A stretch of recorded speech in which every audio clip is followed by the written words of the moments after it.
एक सेठ जी को पता लगा कि मैंने जो कमाया है वो सब यहीं रह जाना है, तो उन्होंने घोषणा कराई कि कोई ऐसा व्यक्ति जो ये बताए मैंने इतना कमाया, यदि सब यहीं रह जाएगा तो मतलब क्या, मैं चाहता हूं कि जितना कमाया हूं मेरे संग जाए, तो जो मेरे संग ले जाने की व्यवस्था कराएगा मैं उसे धन बहुत सारा इनाम दूंगा। अब बड़े बड़े ज्ञानी, बड़े बड़े पंडित, बड़े बड़े लोग आए कि भाई आज तक तो सुनो कोई एक रत्ती लेके ना गया, मरने के बाद तो एक रत्ती कोई लेकर, तो तुम क्या ले जाओगे, इसलिए तुम ये सपना छोड़ दो कि तुम जाओगे लेकर, कुछ ना जाएगा, सब यहीं का यहीं धरा रह जाएगा। उस आदमी ने जिद पकड़ ली ना, आप बताओ कि ये कैसे जाएगा।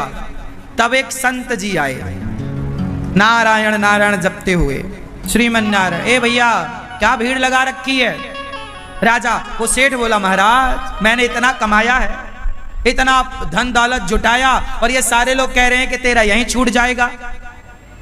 अरे मैंने यहां छोड़ने के लिए कमाया है क्या, ऐसा बताओ कि मैं ले जाऊं। संत जी बोले, अभी बताता हूं, सुन। तू सब क्या क्या लेके जाना चाहता है। बोले, मैं सब कुछ लेकर जाऊंगा, जो मैंने कमाया है मेरे संग जाएगा तब तो मजा आएगा, यहां छोड़ गया तो क्या मजा है। तो संत जी बोले, फिर सुन, ये 100 रुपया है। बोलो हाँ। क्यों, ये 100 रुपए है। बोलो हाँ।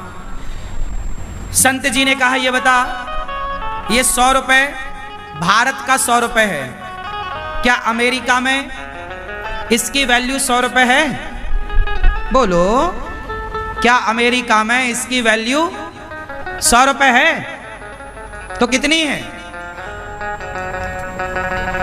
ये रुपया, यहां रुपया है 100, अमेरिका में ये रुपया ना चलेगा, वहां डॉलर चलता है। तो क्या करें, इस रुपया को जमा करो और वहां की करेंसी लो, वहां का डॉलर लो, जो वहां चलता है लो। संत जी ने कहा, सेठ जी जब भारत का रुपया भारत के बाहर नहीं चलता तो भारत की संपत्ति भारत के बाहर ईश्वर के घर कैसे चलेगी। और सुन, तू ले जाना चाहता है तो चलेगी, जाएगी, पर कैसे।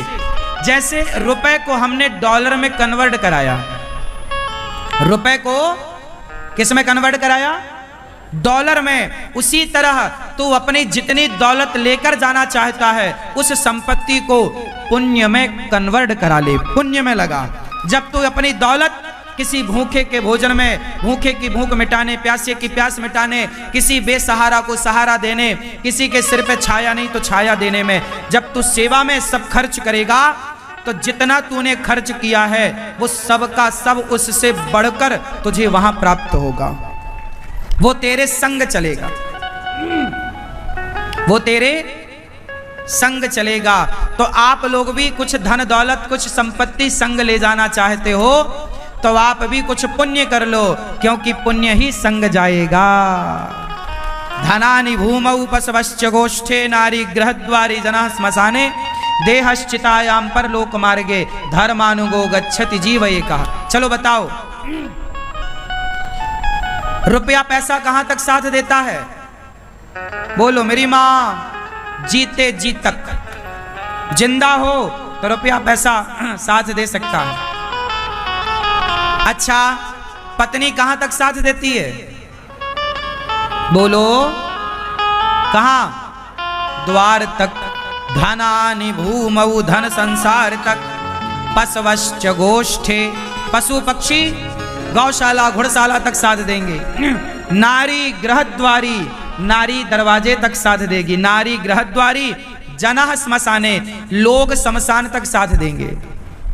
देहश्चितायाम, ये शरीर चिता तक साथ देगा। ये शरीर कब तक रहेगा, चिता तक, और चिता पे जल जाएगा तो शरीर भी साथ नहीं देगा। देहश्चितायाम परलोक मार्गे, परलोक का मार्ग जब जाओगे तो पत्नी द्वार तक रहेगी, पैसा यहीं रहेगा, शरीर भी छूट जाएगा। फिर कौन जाएगा, धर्मानुगो गच्छति जीव एकहा। आपके साथ कोई जाएगा तो धर्म जाएगा, धर्मानुगो। क्या जाएगा, धर्म। कौन, आपके संग। इसलिए मेरी माता धर्म कर लो। इसलिए कहता हूं पाप ना हो, अधर्म ना हो, शरीर से केवल धर्म ही धर्म हो। धर्म क्या है? अब बताओ धर्म क्या है? धर्म क्या है? आप बताओ धर्म किसे कहते? क्या है धर्म? बोलो। धर्म क्या है? किसी को मारना धर्म है क्या? फिर धर्म क्या है? धर्म है दूसरों के पीड़ा को, दूसरों के दर्द को आप कम कर रहे हैं, वही धर्म है। आप किसी को दुख दे रहे हैं, वो धर्म। आप किसी के दुख को, दर्द को, पीड़ा को कम कर रहे हैं, मिटा रहे हैं, वो धर्म है। तो आपसे मेरी विनती है, किसी की पीड़ा मिटाइए। क्या पीड़ा मिटाना है? इसलिए ये दास अनिरुद्ध केवल कहकर नहीं, आप सभी को करके बताने का प्रयास है कि जब आपको करके बताया जाएगा तो वो ज्यादा प्रभाव पड़ेगा, कह के बताने से प्रभाव नहीं पड़ता। इसलिए आप अपने बच्चों को गौरी गोपाल आश्रम जरूर लाओ और एक बार गौरी गोपाल आश्रम को विजिट करो, मतलब घूमो। यहाँ आप में से कितने लोगों ने गौरी गोपाल आश्रम का समूचा दर्शन किया है? प्रत्येक कोने कोने में जाकर गए हो? आप लोग जाओ, गौरी गोपाल आश्रम भ्रमण करो। सामने वाला जो आश्रम है वहां जाना, वृद्ध माताएं रहती हैं। यहां भी वृद्ध माताएं रहती हैं, यहां भी वृद्ध माएं हैं, सामने वृद्ध माएं हैं। आप सवेरे आओ, यहां सवेरे संतों की भीड़ मिलती है आपको। जानते हो वो भीड़ काहे के लिए होती है? यहां सभी संत आते हैं, यहां गौरी गोपाल अन्न क्षेत्र बंटता है, सबको अन्न दान किया जाता है, सबको पेट भर भोजन कराया जाता है। वाह! जब आपकी रोटियां संत खाएंगे तो वो संत खाकर आपको क्या देंगे? आपके पास देने को रोटी है, आप रोटी दीजिए। संत के पास पुण्य है, वो जाप करेगा मंत्र का और वो पुण्य पा करके आपकी ओर कि भाई तुम ये पुण्य ले लो।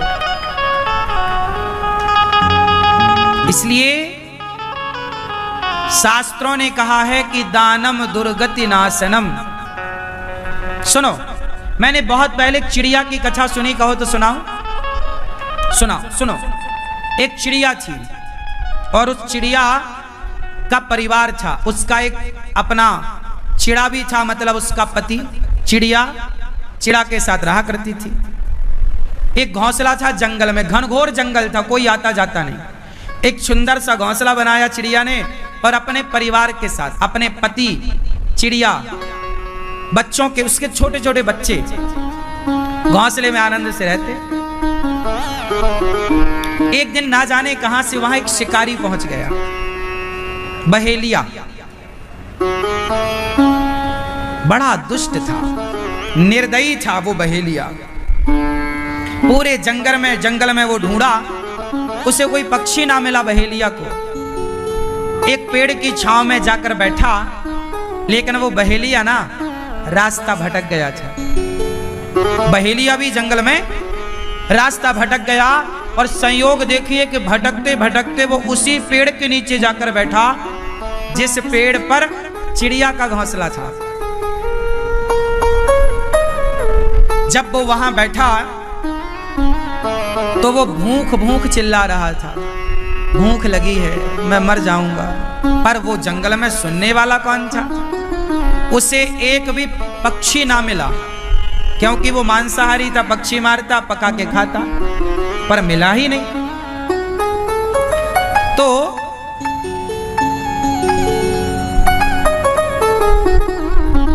उस आदमी ने, जो बहेलिया था, जैसे तैसे उसने लकड़ियां समेटी और वहां पर आग लगाना चाहता था। अचानक पानी बरसने लगा और जब पानी बरसा तो सारी लकड़ियां हो गई गीली। अब आग ना लगे, वो ठिठुर रहा है, रास्ता भटक चुका था, ठिठुर रहा था। तो चिड़िया बैठी डाल पर अपने पति से कह रही है, सुनो देखो ये अपने द्वारे आया है, ये अपनी छाया में है और ये ठिठुर रहा है। आग लगाने जा रहा है, लग ही नहीं रही है, सारी लकड़ियां गीली, सारी घास गीली। चिड़िया बोली अपन अपना घोंसला इसको दे देते हैं। तो चिड़िया ने अपने बच्चों को डाल पर बिठाया और अपने घोंसले को कुतर दिया अपनी चोंच से। तो उसका घोंसला टूटा और नीचे आया। बहेलिया देख के बड़ा खुश, ऊपर देखा तो चिड़िया बैठी और इसने घोंसला पाया सूखा तो तुरंत उसमें आग लगाई। उसके माध्यम से उस लकड़ियों में अब धीरे धीरे आग लग गई और आग लगी तो उसका सर्दी दूर हुई, जान में जान आई। पानी बरस गया था तो पानी पीने का बंदोबस्त तो था, वो पानी पी लिया, पर भूख लगी। कोई अब दूर दूर तक पक्षी नजर नहीं आ रहा है, पर उसी पेड़ पर चिड़िया बैठी है, उसके बच्चे बैठे हैं और उसका पति है।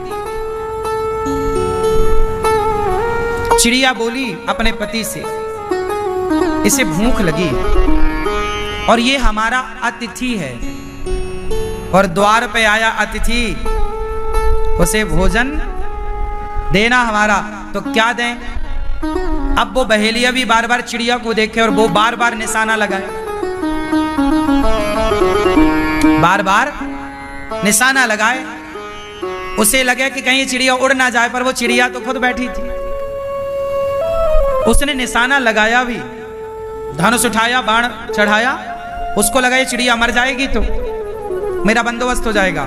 चिड़िया बोली कि ये मेरे द्वार पे आया अतिथि है, इसको भोजन देना चाहिए। तो उसके चिड़ा ने कहा, मतलब चिड़िया के पति ने, कि कैसे भोजन दें, हमारे पास तो कुछ है ही नहीं। चिड़िया बोली ये मांसाहारी तो है, एक काम करती हूं स्वामी आप बच्चों को संभालना, मैं इसका भोजन बन जाती हूं। उसका पति बच्चे तड़प गए, ना ना ना तुम मत जाओ। बच्चे बोले अच्छा हम जाते हैं, हम इसका भोजन बनेंगे। चिड़िया बोली नहीं, मैंने सुना है, देखिए चिड़िया है, पक्षी है, पर वो ये जानती है कि द्वार पर आया अतिथि भूखा ना जाए। तो चिड़िया बोली आप खुश रहना। मैं चिड़िया उस जलती हुई आग में अपने से कूद गई, जल गई। वो बहेलिया बड़ा खुश हुआ, उसे लगा कि ये गिर गई और वो भूंज करके उसे खाया। जब उसकी भूख फिर भी ना मिटी तो वो छोटे छोटे बच्चे बेचारे वो भी कूद गए। जब बच्चे कूद गए तो उसका पति वो भी कूद गया। पूरा परिवार, उसकी भूख ना मिट रही थी, बच्चे भी खा लिया, भरी भी नहीं। तो उसका जो पति था चिड़िया का, उसको लगा कि मेरी पत्नी ने बलिदान दिया, इसका पेट भरने मेरे बच्चे कूद गए, फिर भी इसका पेट ना भरा, तो फिर मेरी जिम्मेदारी है कि मैं प्रयास करूं इसका पेट भरने में। तो उसका पति, चिड़िया का पति चिड़ा भी कूद गया और जब उसे खाया तो इसे डकार आई, तृप्त हुआ। तभी एक सुंदर सा विमान आता है आकाश मार्ग से, और उस आकाश मार्ग में वो चारों, चिड़िया, उसका पति और उसके दोनों बच्चे, एक सुंदर सा देवताओं की तरह रूप बनाकर, अब वो पक्षी के रूप से मुक्त होकर देवताओं की तरह सुंदर बनकर विमान पर बैठे। तो ये बहेलिया बोला आप कौन? तो पार्षद थे, विमान लेकर आए। उन्होंने कहा कि ये चिड़िया जिसे अभी अभी तूने खाया, ये उसका पति, ये उसके बच्चे। बोले ये सब कहाँ जा रहे? बोले ये सब वैकुंठ जा रहे हैं। क्यों? बोले इन्होंने पक्षी होकर भी द्वार पे आए अतिथि की सेवा की। जब ये किसी का पेट भरते हैं, तुम पापी हो, तुम तो पापी हो, तुमने हत्या करके जीवों को खाते थे तो तुम पापी हो, पर भले पापी हो। पर चिड़िया ने तो अपना धर्म निभाया। उसका धर्म है मेरा धर्म है कि मेरे द्वार पे जो आएगा भोजन कराऊंगा। अब वो पापी है कि पुण्यात्मा ये भगवान जाने, मेरा तो धर्म है भोजन कराना। तो इन्होंने जब अतिथि का धर्म पूरा किया, गृहस्थ खा, तो देखो बिना जप तप के ये आज भगवान के धाम को दिव्य शरीर पाकर जा रहे हैं। इसका अर्थ ये पुराणों की चर्चा है। इसका मतलब ये हुआ कि आप किसी को भोजन कराते हैं तो उस भोजन कराने से वो व्यक्ति खुश हो ना हो खाकर, पर भगवान जरूर प्रसन्न होंगे। धन को धर्म से जोड़ना है। धन याद रखना मेरी माँ, धन से शांति कम, अशांति ज्यादा बढ़ती है। धन का स्वभाव है जितना धन आएगा उतना लोभ बढ़ेगा। धन का स्वभाव यही है, जितना वो आता है उतना लोभ बढ़ाता है। और धन आता है तो केवल लोभ नहीं बढ़ाता, धन आता है तो अहंकार को भी लेकर आता है। धन अकेला कभी नहीं आता, धन आएगा तो लोभ को संग लेके आएगा। धन आता है तो लोभ और अहंकार ये दो तो उसके बेस्ट फ्रेंड हैं। धन के दोस्त कौन? लोभ और अहंकार। धन बोला चलो आज राम सिंह के घर चलते हैं, धन बोला चलो आज राम सिंह के घर चलते हैं, तो लोभ बोला क्यों, हमें तो राम सिंह ने बुलाया नहीं है। अरे धन बोला तुम हमारे साथ चलो। जैसे दुल्हा के संग बाराती बहुत सारे आ जाते हैं, है ना, उसी प्रकार धन तो लोभ अपने साथ लाता है और साथ में फिर अहंकार है। धन बोला हमारे संग चलो, जहां हम वहां तुम, वहीं मिल करेंगे। तो धन आया जब आपके पास, तो साथ में लोभ आया। आपके पास 1 लाख रुपए आएंगे तो अपने आप 2 लाख की इच्छा अपने आप जागेगी। 2 आ जाते, 2 आएगा तो 4 की जागेगी। 1 करोड़ आ जाए तो 2 करोड़ की इच्छा अपने आप जाग जाएगी। लोभ जाग रहा है, हाँ या ना? बोलो हाँ या ना? धन हमेशा लोभ लेकर आता है। और जब लोभ बढ़ेगा, जब आपके घर में धन बढ़ेगा तो एक चीज और बढ़ेगी, फिर अपने आप छाती फैला कैसे चलेंगे। ए साहब हमारे पास तो सब है, हमें जानते नहीं हम कौन है, VIP लोग हैं हम, हमें नहीं जानते। धन आएगा तो अकड़ आएगी, अहंकार आएगा। और जब अहंकार आएगा तो वो अहंकार आपका नाश कर देगा। और जब आपका पूरा नाश हो जाएगा तो तीनों बोलेंगे अब चलो उसके घर से। धन भी जाएगा, अहंकार भी जाएगा, लोभ भी चला जाएगा, फिर बचेगा क्या? जाओ तीनों। धन याद रखना, जो व्यक्ति अपने धन का दुरुपयोग करता है उसके घर में तीनों आते हैं। पर जो व्यक्ति धन को पाकर धर्म से जुड़ा रहता है तो उसके जीवन में अहंकार उसका बाल भी बांका नहीं कर सकता। जो व्यक्ति धन को धर्म से जोड़ता है, जो व्यक्ति अपने आप को भगवान से जोड़कर, जो व्यक्ति भगवान को भूल जाते हैं ना, ये धन उसी को मजा चखाता है, रोड में लाकर खड़ा कर देता है। और जो भगवान में जुड़े रहते हैं, धन से धर्म करते रहते हैं, भगवान की ओर बढ़ते हैं, उनका धन दिन दूना रात चौगुना बढ़ता ही जाता है। उनके नाश की कोई संभावना नहीं। रावण जैसे दिग्गजों का नाश हो गया अहंकार के कारण। रावण के पास धन था, सोने की लंका थी तो धन था। अच्छा, रावण के पास धन था तो फिर रावण को लोभ आया, सीता और मिल जाती। क्या मिल जाती? धनी व्यक्ति धन पाता है तो स्त्रियों की तरफ भागता है। धन अक्सर, मैं सबकी बातें नहीं कर रहा हूं, अधिकाधिक लोगों की बात करता हूं। धन, यदि आपके अंदर धर्म नहीं है, आप आध्यात्म से नहीं जुड़े, तो आपका धर्म सीधा आपको सुरा और सुंदरी से जोड़ देगा। यदि आप आध्यात्म से जुड़े हैं तो फिर आपका धन आपको भागवत से, सत्संग से, कीर्तन और भजन से, सेवा से जोड़ेगा। और आप कीर्तन भजन सेवा से नहीं जुड़े, आध्यात्म नहीं है आपके भीतर, भगवत भक्ति प्रेम नहीं है, तो अपने आप आपका धन सुरा और सुंदरी, रावण का धन, उसको कहां से जोड़ता है? सीता को पकड़ के ले आते हैं, चोरी कर लेते हैं। नहीं मिलती है, यदि मन माने ढंग से तो उठा लेते हैं। रावण गया, लोभ आया, सीता को उठाकर ले आया। और जब सीता माता को लाया तो फिर अहंकार आया ना, अभी नहीं, अभी अशोक वाटिका में रखा है। और जब किसी ने बोला कि ये सीता राम की पत्नी है रावण, तुम सीता को लौटा दो, वो राम भगवान है, तुम्हारा नाश कर देंगे। तो रावण क्या बोला, अरे हमें जानता नहीं, हम तो खुद इंद्र को पराजित कर चुके हैं, और सोने की लंका हमारी है, हमारे पास वैभव की कमी नहीं है, और हमारे पास तो बहुत सैनिक हैं, हमारी सेना, हमारे पास योद्धा है, हम बहुत बलवान हैं। लो, पहले धन आया तो फिर लोभ आया, सीता को चुराया, और लोभ आया तो अहंकार भी आ गया। राम को कुछ समझता ही नहीं था, रावण अहंकारी था, वो अपने आप को भगवान माने बैठा है। और जब अहंकार आया तो रावण को राम ने नहीं मारा मेरी माँ, रावण को उसके अहंकार ने मार डाला है। रावण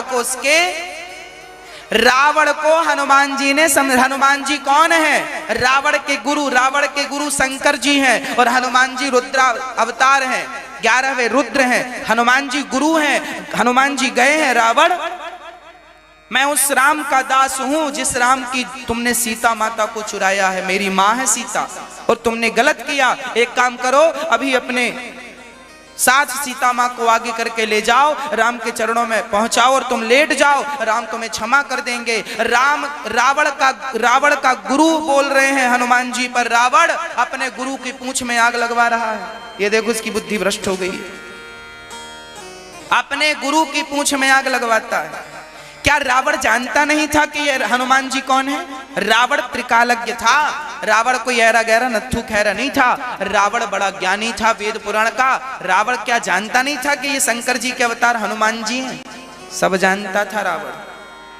परंतु मेरी माँ, आंखों में जब अहंकार का पर्दा पड़ता है ना, तो व्यक्ति अंधा हो जाता है। ये जो अहंकार है इसे हल्के में मत लेना, ये अंधा कर देता है। रावण जैसा ज्ञानी अंधे हो गए, रावण अंधा हो गया। किस लिए अंधा हो गया? अहंकार ने अंधा कर दिया है।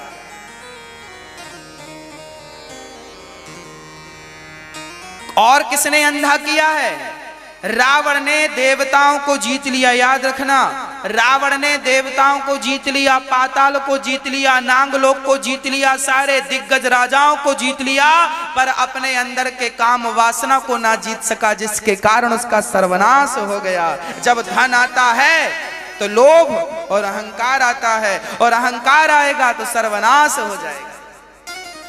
इसलिए आपके घर में धन आवे तो सावधान, भगवान की तरफ तुरंत भाग जाओ सारा पैसा लेके। हे भगवान, ये जो आपने पैसा दिया है, धन दिया है, इससे अहंकार और लोभ ना आए। हे प्रभु, आपके चरणों में ये समर्पित है। प्रभु, मैं आपका हूं, मुझे बचाइएगा। आप जब कोई सामान खरीदते हैं, आप आटे की रोटी बनाते हैं तो आटे को भी चलनी से चालते हैं, चोकर निकालकर अलग रखते हैं। आटे को साफ करते हैं तब माताएं रोटी बनाती हैं। मेरी माँ, चोकर निकाल कर अलग रखिए, वो रोटी में व्यवधान पैदा करेगा। उसी प्रकार जब धन आवे तो धर्म करिए, क्योंकि वो धर्म ही आपकी रक्षा करेगा। धर्म नहीं किया तो वो लेकर डूब जाएगा आपको। वही धन, रावण का धन ही उसके नाश का कारण बन गया। रावण का अहंकार उसके नाश का कारण बना, रावण का लोभ उसके नाश का कारण बना, रावण की वासना उसके नाश का कारण बनी। ये इतिहास के पन्नों में दर्ज है। अपने आप को इन चीजों से बचा लेना, नहीं वही हाल होगा जो रावण का हुआ। और याद रखना मेरी मां, राम का साथ दिया बंदर भालुओं ने, राम का साथ दिया बंदर भालुओं ने, तो राम का साथ देने से, राम धर्म की मूर्ति है, रामो विग्रहवान धर्मः, राम प्रत्यक्ष धर्म की प्रतिमूर्ति है। बंदर भालुओं ने जब राम का साथ दिया तो बंदर भालू बलवान हो गए, और रावण का साथ कुंभकर्ण और मेघनाथ ने दिया तो वो भी, उनकी शक्तियां भी कमजोर पड़ती चली गई। उनकी शक्ति लो, हमने नाम लिया राम जी की सेना को, राम जी की सेना हाजिर है। ये इससे कथा का प्रभाव है। देखो मेरी मां, राम जी की सेना में बंदर भालू थे, चूंकि वो बंदर भालू साथ किसका दे रहे थे? जोर से बोलो, राम का। और मेघनाथ कुंभकर्ण जैसे, याद रखना, कुंभकर्ण से लड़ना सबके बस की बात नहीं थी, और मेघनाथ को पराजित करना तो राम के बस की भी बात। 12 वर्ष नींद नारी जो त्यागेगा, इसके अलावा युद्ध करेगा सो वह मारा जावेगा, इसी के सत पर है वह जीवित मेघनाथ बलवान। सुन लीजिए स्वामी गुप्त कथा का ज्ञान, ये विभीषण समझा रहे हैं। ये मेघनाथ कैसा है? 12 वर्ष तक जिस व्यक्ति ने नींद का और नारी का त्याग किया होगा, जिसने 12 साल तक नारी का टच ना किया हो, स्पर्श ना किया हो, मन से भी ना सोचा हो नारी के बारे में, ऐसा पुरुष मेघनाथ को मार सकता है। और 12 साल तक जो सोया ना हो वह मेघनाथ को मार सकता है। ऐसे कौन थे? ऐसे केवल लक्ष्मण जी थे। चूंकि मेघनाथ शक्तिशाली था, चूंकि कुंभकर्ण शक्तिशाली था, परंतु ये दोनों रावण का सपोर्ट कर रहे थे, अधर्म का साथ दे रहे थे, इसलिए इनकी शक्तियां कम होती गई। और बंदर भालू राम के साथ जुड़े थे तो उनकी शक्ति बढ़ती गई, क्योंकि साथ धर्म का था। साथ किसका था? धर्म का। जो धर्म का साथ देगा वो भले कमजोर हो, बंदर भालू में कितनी ताकत होती है, पर धर्म से जुड़ने से उनकी ताकत डबल तिबल 4 गुनी 10 गुनी 50 गुनी होती गई। और वो बंदर भालू उन राक्षसों पर हावी होते गए जिनकी शक्ति, रावण का एक एक योद्धा इंद्र से कम नहीं था। ये भी सुन लीजिएगा, रावण का एक एक योद्धा इंद्र से कम नहीं था, पर मारा गया। क्यों? क्योंकि अधर्म का साथ। इसलिए कहते हैं धर्मो रक्षति रक्षितः, जब आप धर्म की रक्षा करते हैं तो धर्म भी आपकी रक्षा करता है। इसलिए धन आवे तो धन को धर्म से जोड़िएगा, नहीं तो वह धन आपका नाश कर देगा। धुंधकारी, आज आत्मदेव जी रो रहे हैं, पुत्र नहीं है। संत ने कहा पुत्र के लिए क्या रोता है, ये ले फल खिलाना, पत्नी को बेटा होगा। आत्मदेव जी आए, पत्नी को दिया फल, पत्नी ने नहीं खाया, गाय को खिला दिया और अपने पेट में कपड़ा बांध लिया, कह दिया फल प्रभावशाली है। और कुछ दिनों के बाद उसकी बहन को बेटा हुआ तो पैसे देकर धुंधली ने बेटे को खरीद लिया बहन से, नाम रखा बेटे का धुंधकारी। गाय को फल खिलाया तो गाय को बच्चा हुआ, नाम रखा गौकर्ण। धुंधकारी को माँ लाड़ प्यार में बिगाड़ दी। धुंधकारी बोला माँ 2 रुपए दे दो, माँ ने 4 दे दिया, माँ 10 रुपए दो, माँ ने 20 दे दिया, माँ 50 रुपए दो, माँ ने 100 दे दिया। और बिगड़ता गया बच्चा, बिगड़ता गया।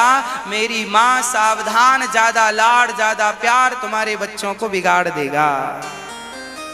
जरूरत से ज्यादा लाड़ नहीं, जरूरत से ज्यादा प्यार नहीं। और बच्चों को तो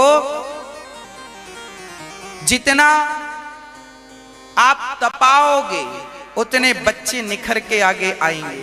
बच्चों को तपाया करो।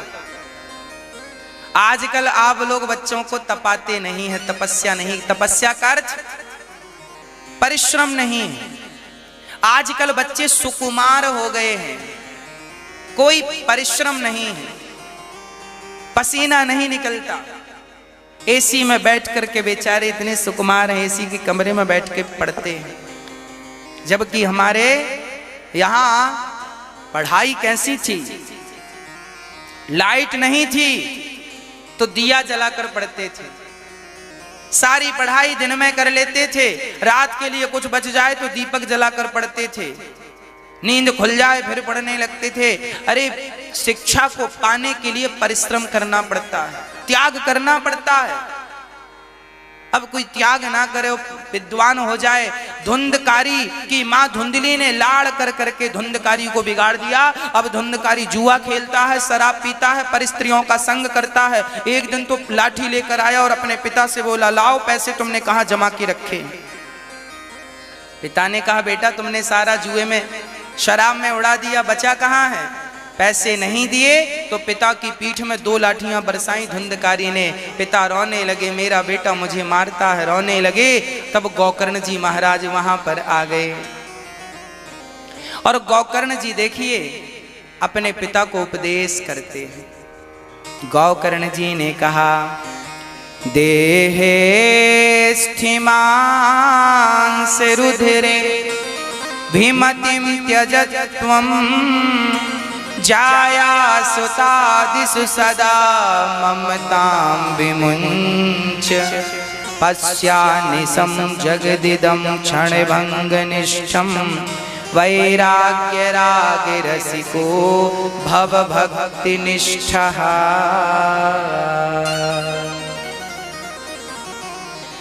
क्या कहा? गोकर्ण जी ने कहा, पिताजी आप रो रहे हैं, मेरे बेटे ने मारा, पत्नी ने धोखा दिया। अच्छा ये बताओ, इस दुनिया में वो कौन है जो आपको धोखा देता है? आप सभी से मेरा प्रश्न है, उत्तर आप सभी से चाहूंगा। बताइए वो कौन है जो आपको धोखा देता है? जल्दी से बताइए, इतना क्या विचार कर रहे हैं? कौन है वो आपको जो धोखा देता है? बताओ। मेरी माँ, मैया जी, ओ मेरी मैया, बताओ कौन है वो जो आपको धोखा देता है? चलिए आपके पास उत्तर नहीं है, हम आपको उत्तर देते हैं। आप कहते हैं महाराज जी हमारी पत्नी ने धोखा दे दिया, हमारे पति ने धोखा दे दिया, हमारे बच्चे ने धोखा दे दिया, हमारे पड़ोसी ने धोखा दे दिया, हमारे बिजनेस ने धोखा दे दिया, हमारी गाड़ी ने धोखा दे दिया, हमारे, ये सब तो बाद का है। इसके पहले क्या है? इसके पहले ये है कि ये जो आपका बढ़िया सा शरीर है, हाँ, आपका ये जो शरीर है, ये शरीर सबसे बड़ा धोखेबाज है। एक दिन आपका शरीर ही आपको धोखा देगा, आपको छोड़कर चला जाएगा। लोग ले जाकर शमशान में जला देंगे। बोलो हाँ या ना? हाँ या ना? आप कहते हैं पत्नी ने धोखा दिया, पुत्र ने धोखा दिया। अरे पत्नी और पुत्र को भूल जाओ। क्या तुम्हारा ये शरीर तुम्हारा साथ देता है? हाँ या ना में जवाब दीजिए। यदि तुम्हारा था ये शरीर तो फिर आंखों में कम दिखने लगा, रोका क्यों नहीं? भाई लोगों को क्यों नहीं रोक रहे? आंखों में कम दिखने लगा, आपने रोका क्यों नहीं? इसका कारण यही है कि आपका शरीर आपका नहीं था। था क्या? आंखों में कम दिखने लगा, आपने रोका क्यों नहीं? हाथ की शक्ति कम पड़ गई, आपने रोका क्यों नहीं?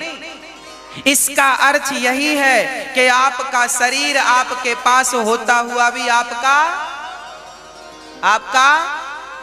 नहीं है। यदि आपका था तो आपको छोड़ कैसे दिया शरीर ने?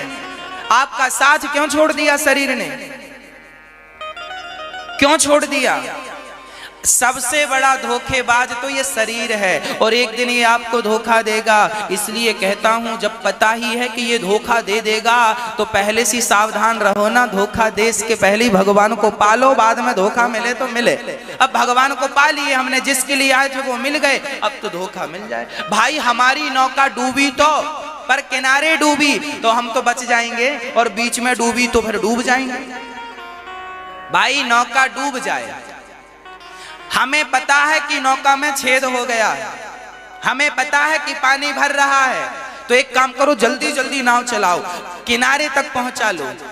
अब नौका किनारे पहुंच गई, वहां तुम, नाव डूब गई, तुम छलांग लगा लो, किनारे पहुंच जाओगे। उसी प्रकार तुम्हें शरीर धोखा देगा, छोड़कर चला जाएगा। ये तुम्हें छोड़े उसके पहले भगवान के पांव पकड़ लेना, ताकि भवसागर से पार लग जाओ। नहीं बीच में डूबोगे तो ना घर के ना घाट के डूब जाओगे, 84 के चक्कर में उलझ जाओगे।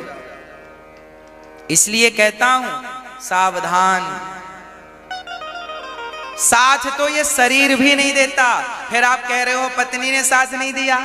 तुम्हारा शरीर तुम्हारा ना हो सका, तुम्हारी पत्नी तुम्हारी क्या बनेगी? तुम्हारा पति तुम्हारा क्या होगा? तुम्हारा बेटा तुम्हारा कब तक साथ देगा? शरीर भी तो तुम्हारा साथ ना दे पाया, फिर बेटा कब तक का साथी है? पति और पत्नी कब तक के, इसलिए लोगों से अपेक्षा ना रखा करो कि ये हमारा साथ देगा। साथ कोई दे सकता है आपका तो केवल मेरे कृष्ण आपका साथ दे सकते हैं। इसलिए इनमें विश्वास रखो, इनके चरणों में प्रीति करो, इनसे ही कुछ कहो। बाकी शरीर तो किराए का। 5 स्त्रियों के साथ रहता और 5 ने अंत में गला दबाकर उसका कल्याण किया। धुंधकारी प्रेत बना। धुंधकारी की 5 स्त्रियां अर्थात हमारी 5 इंद्रियां जो हम सभी को परेशान करती हैं। शब्द स्पर्श रूप रस गंध। आंख कहती है अच्छा देखो, कान कहते हैं अच्छा सुनो, आंख जिह्वा कहती है अच्छा चखो, चमड़ी कहती है अच्छा स्पर्श करो, नाक कहती है बढ़िया गंध हो। पूरी जिंदगी 5 की इच्छाएं पूरी करते करते गुजार दी। धुंधकारी मारा गया, प्रेत बना। तब गोकर्ण जी ने भागवत सुनाई। बांस की ग्रंथि में, बांस की ग्रंथि में जाकर बैठा। 7 दिन की कथा से बांस की 7 ग्रंथि खुली और एक दिव्य विमान आता है और धुंधकारी उसमें बैठ करके अपने परम धाम को, भगवत धाम को चला जाता है। ये भागवत की महिमा है।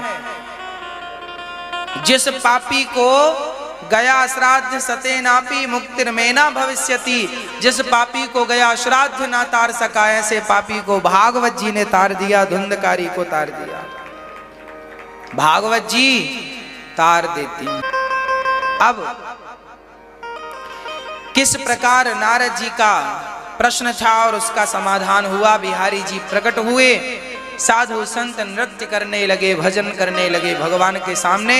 श्रोता कैसा हो, वक्ता कैसा हो, ये निरूपण हुआ। वक्ता कैसा हो, विरक्तो वैष्णवो विप्रो वेद शास्त्र विशुद्धिकृत दृष्टांत कुशलो धीरो वक्ता कार्योति निष्प्रहा। वक्ता कैसा होना चाहिए, विरक्त वैष्णव भगवान का भक्त। और श्रोता कैसे होने चाहिए, आप जैसे श्रोता होने चाहिए जो केवल कथा सुनने वाले हो, यहाँ वहां की चर्चाएं ना करने वाले हो, एक चित्त से एक मन से भगवान की कथा सुने। ऐसे श्रोता अवर और प्रवर कोटि के श्रोता हैं। अच्छे हंस की तरह और बुरे बैल की तरह, ऐसे श्रोता बताए हैं। भागवत जी का यह महात्म पूरा हुआ। अब भागवत जी में प्रवेश करते हैं। सारे लोग बड़े भाव से भागवत जी का नित्य गान करते हैं। भागवत जी क्या है ना। भागवत जी के प्रथम श्लोक, प्रथम अध्याय कितना बढ़िया वर्णन किया। हाँ, भागवत जी में ठाकुर जी का सुंदर वर्णन है। जन्म आदि यस्य जन्माद्यस्य, जिस परमात्मा से ये संसार बना है उस परमात्मा को प्रणाम करते हैं। वो भगवान है कैसे, जिनको हम प्रणाम करते हैं। ये भगवान का विस्तृत परिचय। चार्थे सुभिज्ञः स्वराट, वो भगवान सब जानने वाले हैं।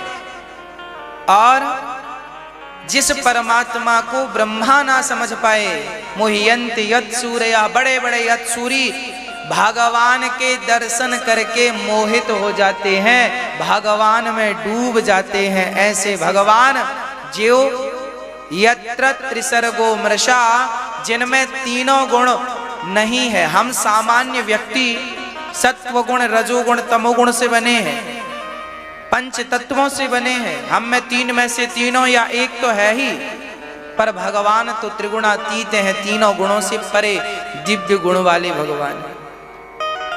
ऐसे भगवान को हम सत्यम परम धीमहि, ऐसे भगवान को सत्य स्वरूप मानकर हम उनको अपने हृदय में सदा सदा के लिए बसाते हैं। भागवत को भगवान का सुंदर सा स्वरूप जानकर भागवत जी को भगवान जी के चरणों में हम सत्य जानकर उनको प्रणाम करते हैं, उनका ध्यान करते हैं। प्रिय भक्तों, भगवान के 24 अवतारों का वर्णन है। भागवत जी में प्रश्न है, मनुष्य का धर्म क्या है, शास्त्रों का सार क्या है, मनुष्य के कल्याण का साधन क्या है, ईश्वर सगुण है या निर्गुण है, भगवान के अवतार कितने हैं, और धर्मः कम शरणम गतः, धर्म किसकी शरण में गया। भागवत में कुछ प्रश्न हैं जिनका समाधान भागवत जी में है। पूरी भागवत इन्हीं प्रश्नों का समाधान है। भागवत जी का पहला प्रश्न, मनुष्य का धर्म क्या है। आप बताइए मनुष्य का धर्म क्या है, क्या धर्म है हमारा। धर्म न दूसर सत्य समाना, आगम निगम पुराण बखान। सबसे बड़ा धर्म है सत्य बोलना। हम प्राणियों का धर्म है सत्य। दया धर्म का मूल है, पाप मूल अभिमान, दया भी हमारा धर्म है। इसलिए हम मनुष्यों को सदा सत्य के मार्ग पर ही चलना चाहिए। मैया जी, ओ मेरी माँ, किस मार्ग पर चलना चाहिए हम सबको। सदा सत्य के मार्ग पर चलना चाहिए, केवल सत्य। हमारे जीवन में झूठ ना हो, कपट ना हो, छल ना हो, केवल सत्य हो। सत्य बोलकर राजा हरिश्चंद्र अपने आप को बेच दिए। सत्य बोलकर बाजार में बिक जाना अच्छा है, पर झूठ बोलकर महलों में रहना अच्छा नहीं है। अरे झूठ बोलकर जीतने से अच्छा है सच बोलकर हार जाओ। राजा हरिश्चंद्र सत्य की रक्षा के लिए बिक गए। हाँ, किसके लिए बिक गए, सत्य के लिए। इसलिए आप कसम खा लो कि आप जीवन में कभी असत्य का साथ नहीं देंगे।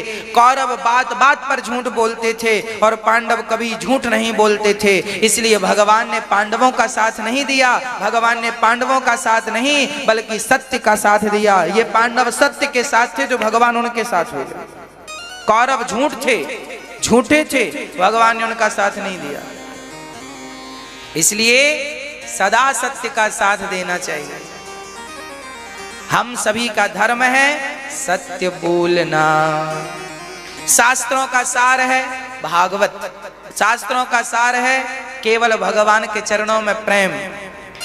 और मनुष्य के कल्याण के साधन क्या है, बोले भागवत ही मनुष्य के कल्याण का साधन है, भगवान नाम ही मनुष्य के कल्याण का साधन है। प्रश्न ये है भागवत जी का कि भगवान सगुण है या निर्गुण है। अच्छा आप बताओ, भगवान सगुण है या निर्गुण है। क्या है भगवान, दोनों है। जैसे पानी सगुण भी है, साकार भी है और निराकार भी है। पानी को बर्फ बना दो तो साकार है, बर्फ पिघल गया तो निराकार है, कोई आकार नहीं। जैसे पानी ही साकार और निराकार दोनों होता है, उसी प्रकार वह परमात्मा भक्तों के लिए कभी साकार बन जाता है तो कभी निराकार बन जाता है। भगवान स्वतंत्र नहीं है, अहम भक्त पराधीना, भगवान भक्तों के अधीन है। भक्त जैसा भाव रखता है भगवान के प्रति, भगवान वैसे बन जाते हैं। आप यदि राम का भाव रखोगे तो वो राम बनकर आ जाएंगे, कृष्ण का भाव रखोगे वो कृष्ण बनकर आ जाएंगे। आप जो भाव रखेंगे भगवान वो बन जाएंगे। है वही, पर आपके भाव का जो आकार है वो आकार भगवान ग्रहण कर लेते हैं। भगवान का अपना कोई आकार नहीं है, ना तो भगवान का कोई रूप है, ना तो भगवान का कोई रंग है। बोले भक्त जो रंग दे दे भगवान वो रंग ग्रहण कर लेते हैं, भक्त जो रूप दे दे वो रूप ग्रहण कर लेते हैं, भक्त जो नाम दे दे वो नाम ग्रहण कर लेते हैं। भगवान का ना रूप है, ना रंग है, ना नाम है। आप जैसा भाव रखेंगे वैसा भगवान बनकर आपके सामने प्रकट हो जाएंगे। जाके रहे भावना जैसी, प्रभु मूरत देखी तिन तैसी। तो भगवान सगुण है निर्गुण है ये कोई प्रश्न नहीं है। सगुण उपासक निरहित निरत नीति दृढ़ नैम, तेनर प्राण समान मम जिनके दुज पर प्रेम। अब भगवान प्रश्न ये है, धर्मः कम शरणम गतः, धर्म किसकी शरण में गया। आप अब बताओ, जब भगवान इस धरती पे आए, भैया थोड़ा इसको बढ़ाओ, जब भगवान इस धरती पर आए तब भगवान धर्म की स्थापना करने को आए। जब भगवान गए कम मत करो बढ़ाओ, जब भगवान इस धरती से गए तो धर्मः कम शरणम गतः। भगवान, प्रश्न ये है, जब भगवान आए तो परित्राणाय साधूनां विनाशाय च दुष्कृताम धर्म संस्थापनार्थाय। भगवान धर्म की स्थापना करने आते हैं ना। जब जब होए धर्म की हानि, बाढ़ असुर अधम अभिमानी, तब तब धरी प्रभु विविध शरीरा। जब धर्म पर आँच आई तो भगवान आए, पर जब भगवान गए तो धर्म कहाँ गया? अब कहाँ है धर्म? अब तो भगवान लीला पूरी करके गए, अब धर्म कहाँ है? बोले भगवान धर्म कहाँ गया? बोले सत्य बोलने वालों की शरण में धर्म चला गया। जो सत्य बोलते हैं वह भगवान का धर्म आचरण करते हैं, धर्म उन्हीं के पास है। याद रखना, जो व्यक्ति सत्यवादी होगा वही धर्मात्मा भी होगा, जो सत्यवादी नहीं होगा वो धर्मात्मा। धर्म वही, धर्म उन्हीं के पास है। आज धर्म किनके पास है? पैसा तो बहुत लोगों के पास हो सकता है, पर धर्म तो उन्हीं के पास है जो सत्य को अपने पास रखते हैं, जो सत्य के मार्ग को अपनाते हैं। धर्म उन्हीं के पास होता है। भगवान के अवतार कितने हैं? 24 अवतार हैं। नारायण नारद हरि, नारायण नारद हरि, कपिल देव श्री राम, हंस हयग्रीव मोहिनी, दत्तात्रेय सुखधाम, नरसिंह वामन व्यास जी, ऋषभ देव कुमार, यज्ञ पुरुष धनवंतरी, बुद्ध कल के अवतार, पृथु राजा 12 पुनि, कृष्ण चंद्र भगवान, परशुराम मत्स्य कमठ, पद्म पुराण प्रमाण। भगवान के ये 24 अवतार। आगे की चर्चा 24 अवतारों के बाद भगवान, कुंती बुआ ने भगवान से दुख मांगा। राजा परीक्षित को 7 दिन में मरने का श्राप हुआ। राजा परीक्षित सुखताल में बैठे हैं, सुखदेव जी ने आकर कथा सुनानी शुरू की। प्रश्न पूछने पर म्रियमाणस्य व्यक्ति का कर्तव्य क्या है, इस प्रश्न का जवाब सुखदेव जी ने दिया। आज पूज्य श्री अनिरुद्धाचार्य जी महाराज ने हम सभी लोगों को बहुत ही उत्तम एवं शिक्षाप्रद कथा सुनाई है। आशा करता हूं कि इस शिक्षाप्रद कथा से हम सभी लोग कुछ न कुछ शिक्षा अवश्य ग्रहण करेंगे और अपने जीवन को सुखी और सात्विक बनाने का प्रयास करेंगे। मित्रों, अगर आपको यह शिक्षाप्रद कथा पसंद आई हो तो वीडियो को लाइक करें और अधिक से अधिक लोगों को शेयर भी करें, जिससे और भी लोग महाराज जी की इस शिक्षाप्रद कथा से शिक्षा लेकर अपने जीवन को सुखी बना सकें। मित्रों, अगर आपने अभी तक हमारे चैनल को सब्सक्राइब नहीं किया है तो हमारे चैनल को तुरंत सब्सक्राइब भी कर लें, जिससे आपको नोटिफिकेशन के माध्यम से महाराज जी के शिक्षाप्रद कथा तुरंत प्राप्त हो सकें। मित्रों, तो कल फिर किसी शिक्षाप्रद कथा के साथ आप लोगों के समक्ष प्रस्तुत होंगे। तब तक के लिए जय श्री राधे।